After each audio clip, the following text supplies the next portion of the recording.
L'ancien Premier ministre Cheikh Hadjibou Soumaré était convoqué ce matin par le juge sur l'affaire des présumés 7,9 milliards de francs CFA remis à Marine Le Pen par le président. À sa sortie face à la presse, il a fortement dénoncé les récentes heurts et réitéré son refus du présumé troisième mandat du président. Ceux qui n'applaudissent pas sur la levée des restrictions sur la connexion du réseau mobile, eh bien, ce sont les acteurs du secteur des technologies. Constatant d'énormes pertes, le rassemblement annonce une plainte au niveau du tribunal de la CEDEAO. Des saccages ont été notés dans différents consulats à l'étranger, engendrant des dégâts matériels considérables suite à la condamnation d'Ousmane Sonko. Le ministère des Affaires étrangères a décidé leur fermeture temporaire. Quelques jours après les violentes manifestations dans le territoire national, à Dakar, les lieux de commerce profitent de l'accalmie pour ouvrir boutique. Les acteurs veulent que la sécurité soit mieux renforcée pour se prémunir des dégâts. C'était les grands titres de cette édition. Le développement, c'est dans un instant. Mesdames et messieurs, bonsoir et bienvenue si vous nous rejoignez à l'instant dans cette édition. La sentence sur l'affaire Sweet Beauty a été bien dite depuis le 1er juin par la chambre criminelle de Dakar. Ndeye Khady Ndiaye, propriétaire de l'institut de massage et étant une des mises en cause, rejette la condamnation à son encontre en interjetant appel par le biais de ses avocats.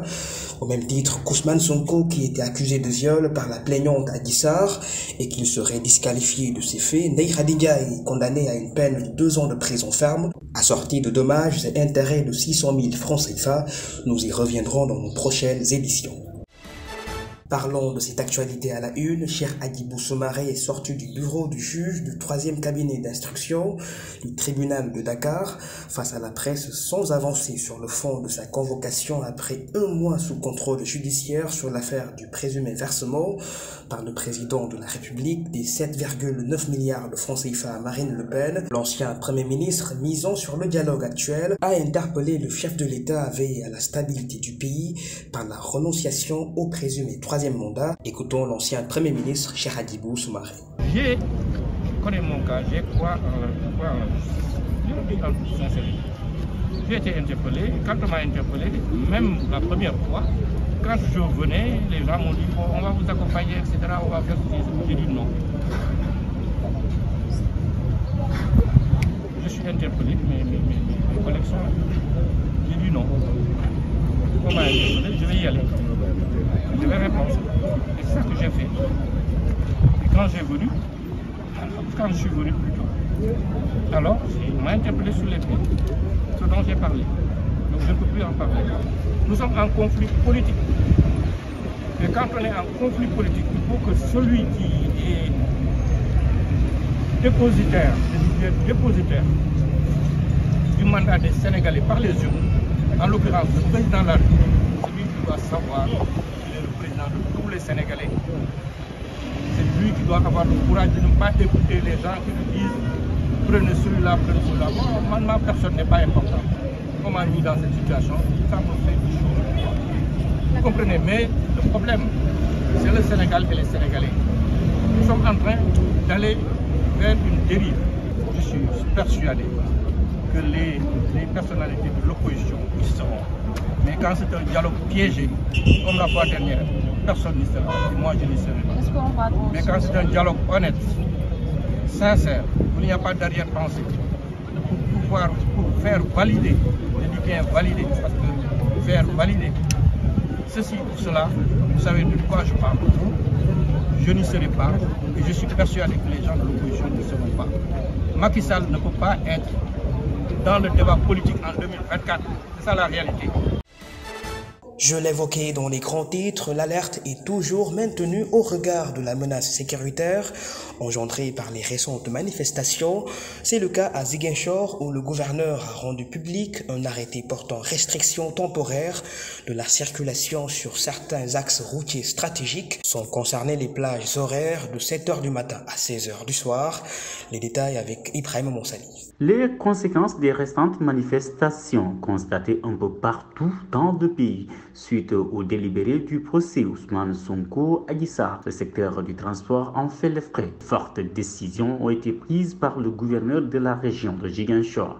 En effet, un arrêté portant restriction temporaire de la circulation sur certains axes routiers pour des raisons de sécurité dans le sud du pays. Guédi Diouf, gouverneur de la région de Ziguinchor, a publié hier un arrêté portant restriction temporaire de la circulation dans un document. Ainsi, la route nationale numéro 4 de Ziguinchor à Oulampan sera ouverte à la circulation de 7h à 18h.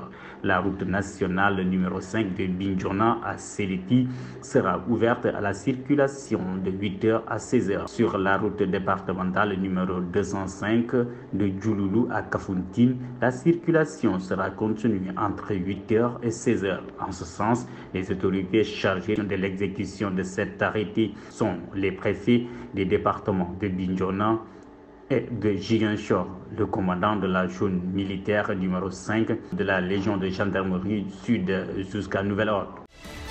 Parlons à présent de cette actualité des images qui laisse son mot dans les locaux de la représentation sénégalaise à l'étranger. Vu l'ampleur des dégâts, la mission diplomatique a subi les affres des manifestations couronnées de saccages qui ont retenti du Sénégal la semaine passée. Des actes de nature subversive sont survenus suite à la condamnation d'Ousmane Sonko pour corruption de jeunesse le 1er juin passé. De ces séries d'agressions perpétrées dans les consulats à Paris, Bordeaux, Milan et New York par des manifestants, une mesure dérogatoire de fermeture provisoire a été annoncée par le ministre des Affaires étrangères et des Sénégalais de l'extérieur, Maître Aïssata Tall Sall, eu égard aux dommages considérables enregistrés, comme c'est le cas au consulat général du Sénégal à Milan, où les machines de production des passeports et cartes nationales d'identité ont été détruites. Le ministre annonce une reprise qui dépendra de l'existence des conditions matérielles et sécuritaires. La connexion réseau, bien que rétablie, mais les stigmates des désagréments de leurs restrictions demeurent toujours. Le rassemblement des entreprises du secteur des technologies, de l'information et de la communication ne compte pas croiser les bras. Pour violation des droits économiques et des libertés d'expression, il compte déposer une plainte contre l'État auprès du tribunal de la CEDEAO. Les explications, les voici avec Ibrahima Monsali. Le rassemblement des entreprises du secteur des technologies de l'information et de la communication restique hausse le ton. Après les 3 jours de restriction d'Internet et de coupure d'Internet mobile, une décision prise par les autorités sénégalaises, notamment le ministre de la Communication, des Télécommunications et de l'Économie numérique, Moussa Bocar Thiam, et le ministre de l'Intérieur, Antoine Félix Diome. Le gouvernement sénégalais, à travers le ministre de l'Intérieur, avait tout de même donné les motifs de la suspension de l'accès à certaines applications et réseaux sociaux.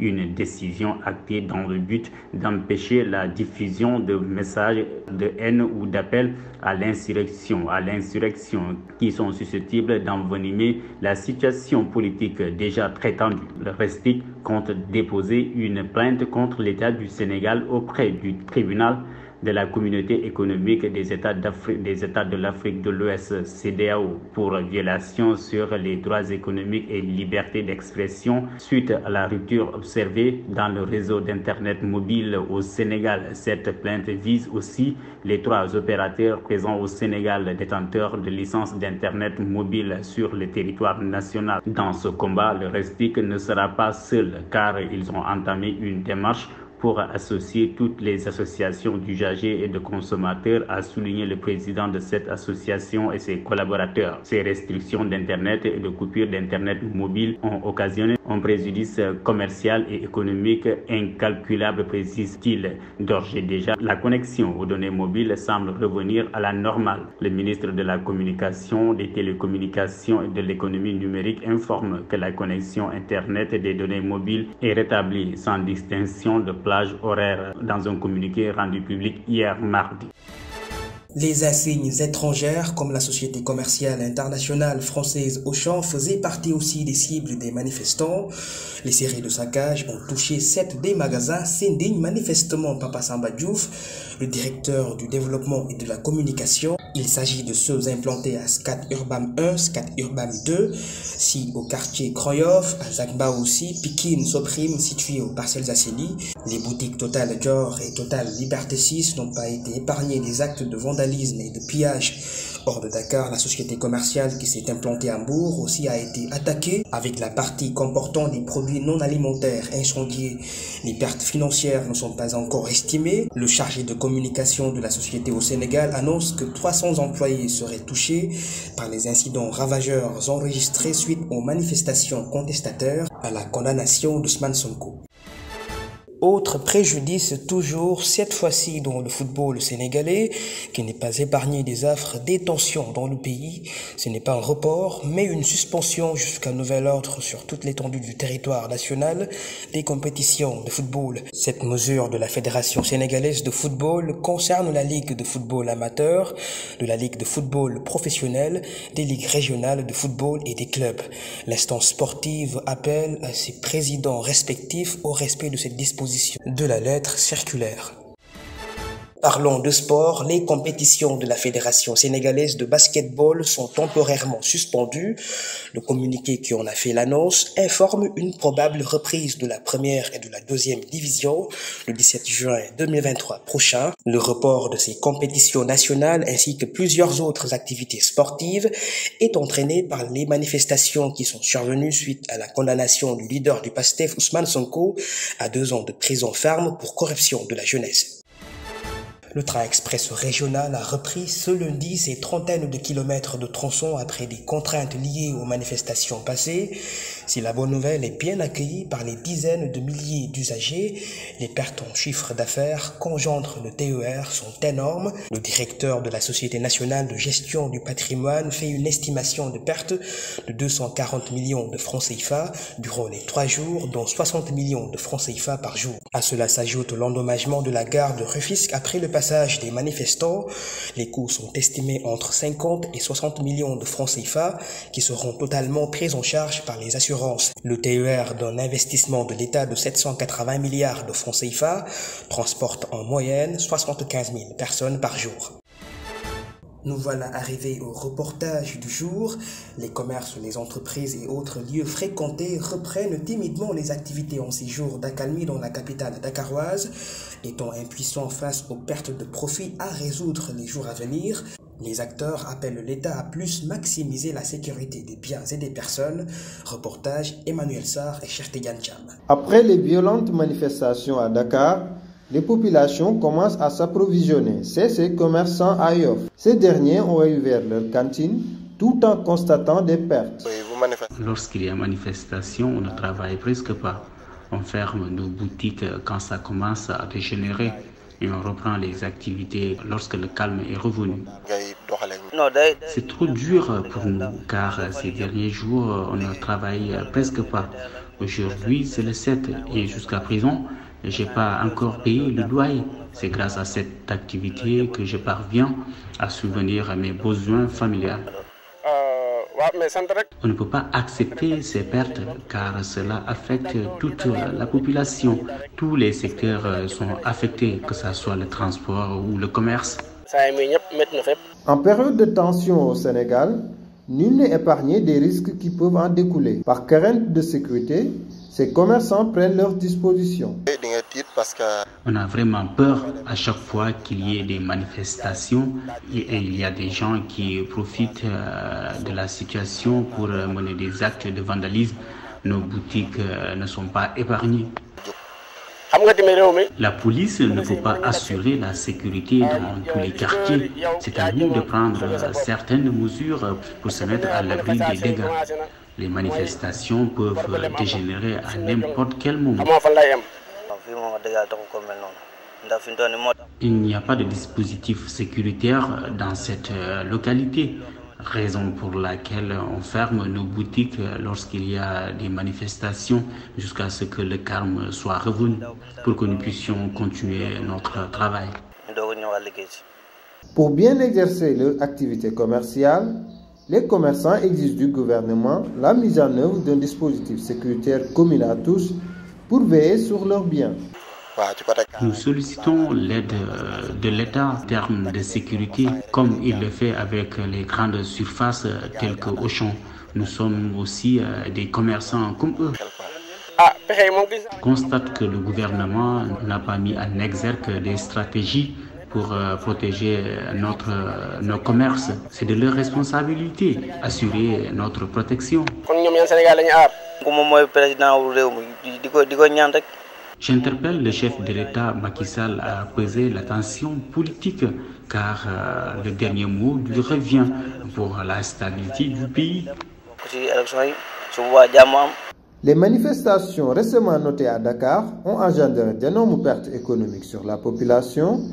Les commerçants en souffrent le plus en raison de la mise aux arrêts de leurs activités par crainte de représailles. À la reprise, en cette période d'accalmie, des stratégies efficientes et efficaces sont mises en place pour un bon déroulement des activités. C'est au tour de la chef de la diplomatie française, Catherine Colonna, d'appeler au calme sur la situation actuelle du pays. Le ministre des Affaires étrangères a sollicité des autorités le dialogue inclusif, pacifique et démocratique. France-Sénégal des partenaires par la concrétisation d'une relation séculaire, l'a-t-elle rappelé, tout en insistant sur la conservation d'une dynamique de paix. Son Excellence Catherine Colonna souhaite que l'élection présidentielle qui se profile à l'horizon se tienne dans le respect des règles démocratiques et du droit. C'est la fin de ce journal. Merci de l'avoir suivi. Passez une très bonne nuit.